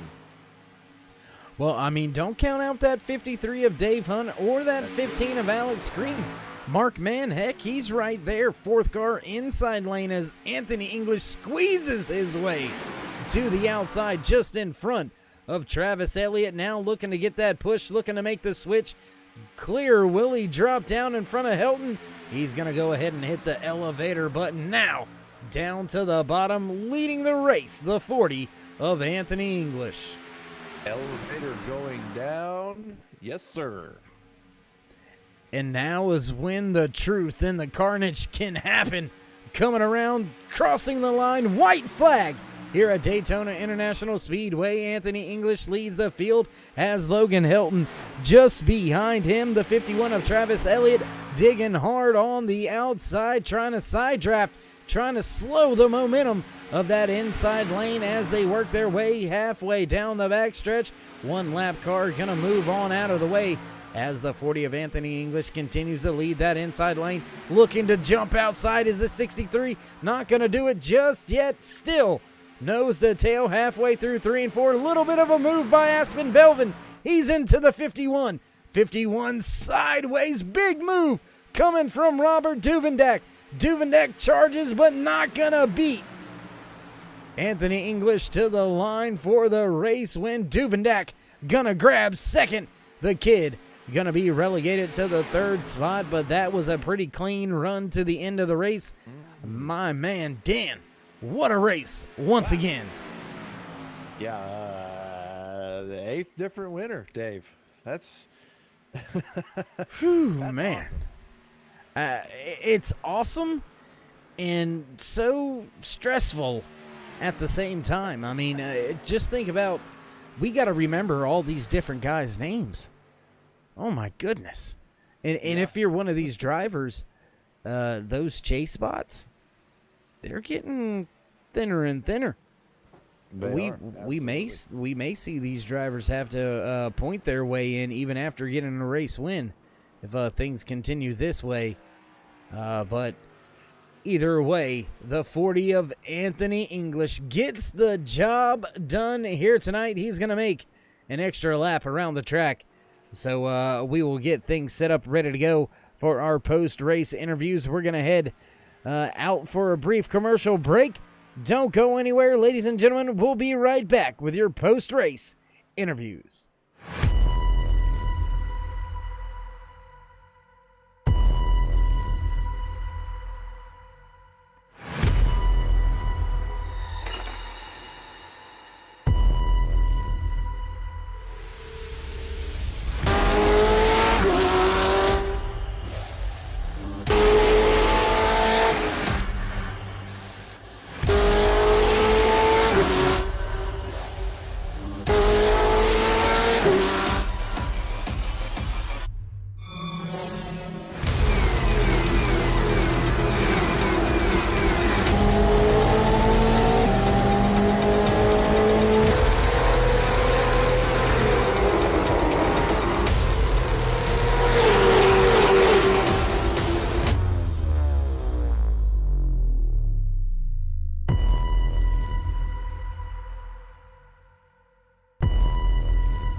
backtrack side. Oh, excuse me. Sorry about the big pop there in the microphone. Backtrack side here at Daytona International Speedway after another great race, another great finish. We're going to see if we can't dial up a few of the drivers. We'll see if we can't talk to the driver walking away in third place out there today, driver of the 63, Logan Hilton. It's Dave in the booth. You got a copy? Yes, I do. Hey, but how you doing? How was the car out there tonight? It was really good. I'm surprised I made it to the end without any damage after blowing my engine on lap 17 or something and having used the pasture repair. But the car felt really good. It's just a normal race, pretty much. It was really fun. Well, man, you mentioned blowing the tire there. I mean, blowing the engine there.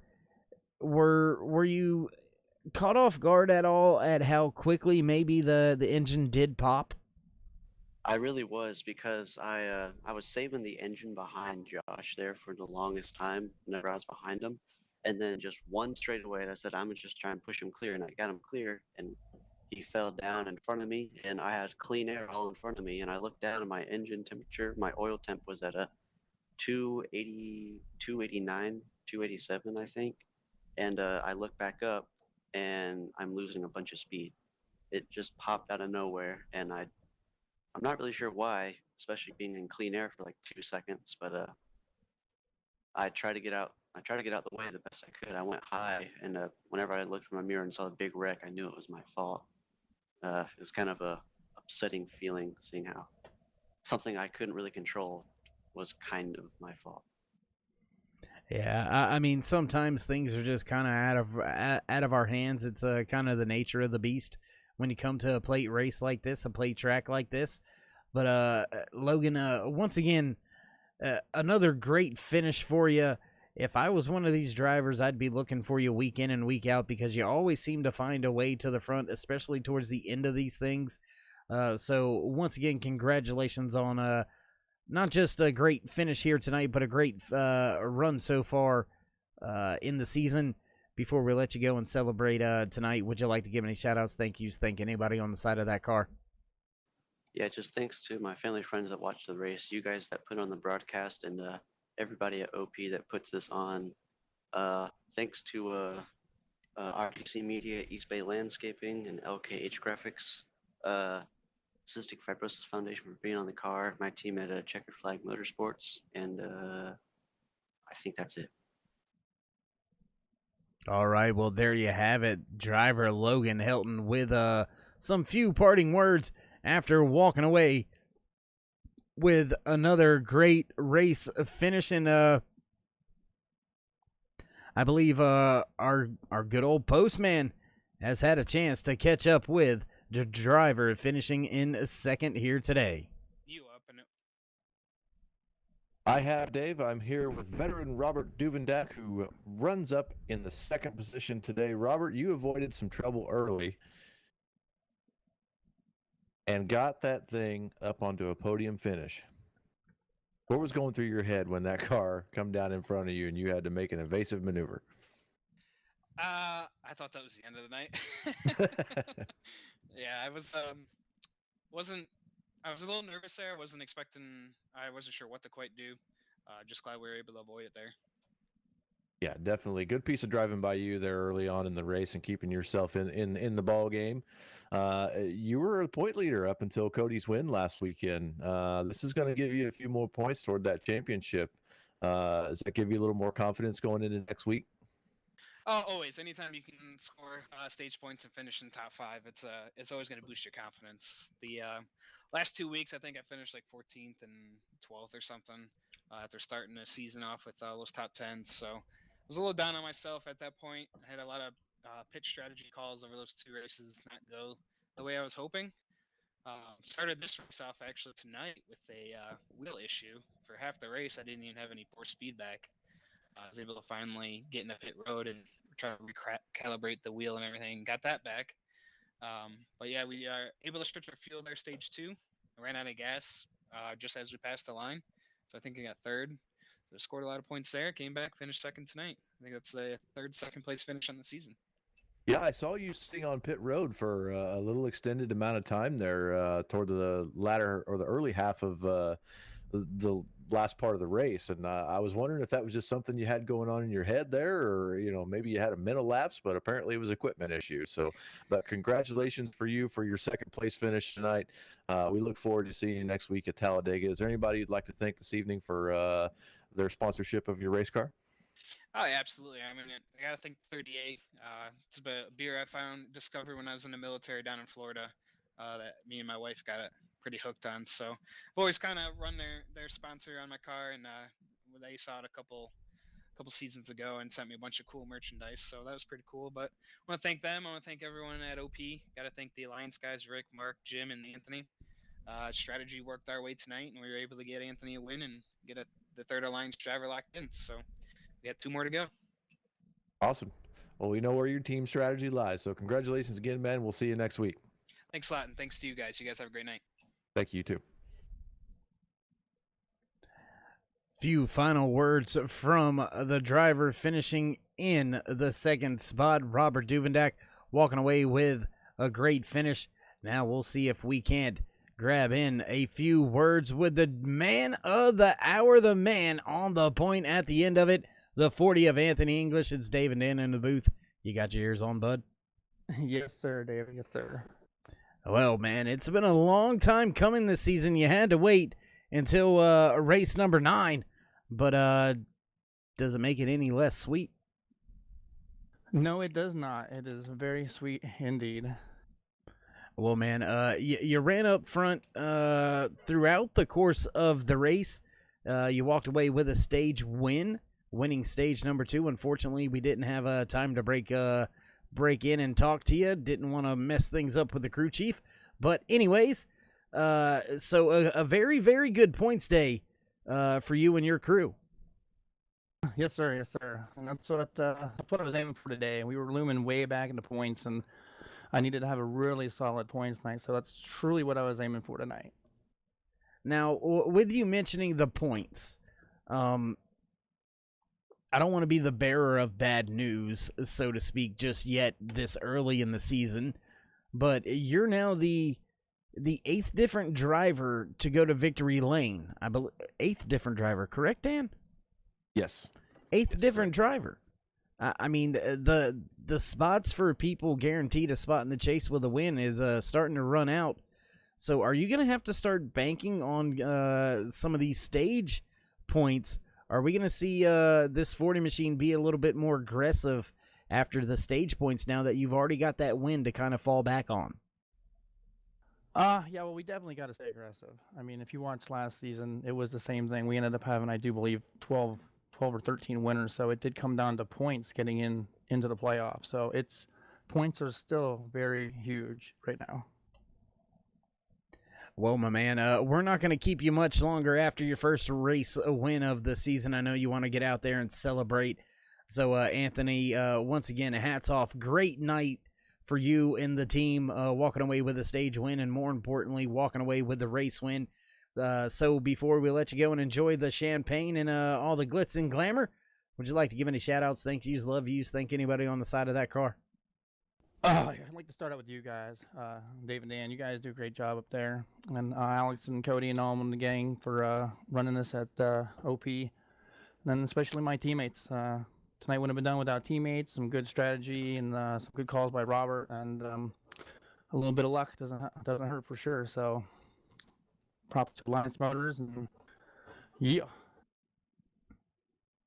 All right, well, pumped up race winner Anthony English, happy for himself, happy for the team. Alliance Motorsports with another driver that's pretty much locked himself into the chase, Dan. And with all that being said, we don't have very much left to do from the track here tonight.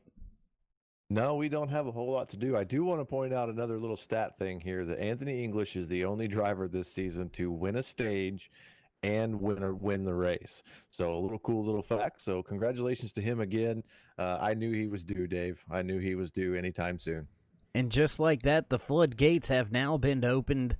I think we're going to see some stage 1 winners come out and win some races. And I think we may see a sweep. I think I've yet to see a sweep of the stages in the race win in my time here with the OP Racing Super Speedway Cup Series presented by 4X Graphics, but I know it's out there, and I know it's coming. It's just a matter of a time, and oh, as you hear the bells sounding, that must mean it's time to wrap things up here from Daytona International Speedway. So, we'll give you your unofficial race results. They look a little something like this. Walking away with the race win, the 40 of Anthony English coming in second, the 10 of Robert Juvendak.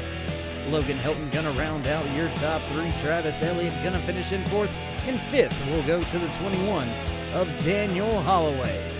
Dave Hunt gonna bring his 53 machine home in sixth, and seventh will go to Alex Green.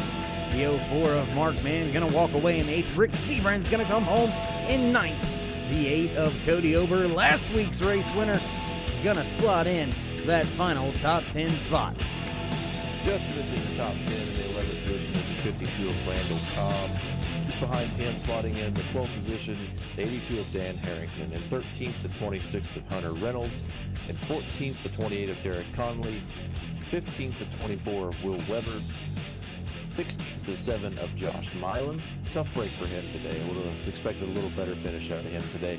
In 17th position, the 84 of Aspen Belvin, 18th position, the 27 of Sean Stevens, 19th, 62 of Les Levy, and rounding out your top 20, the 17th of Jimmy Reynolds. David Booth gonna walk away with the 21st position as Jamie Jessup brings his 39 home in the 22nd spot.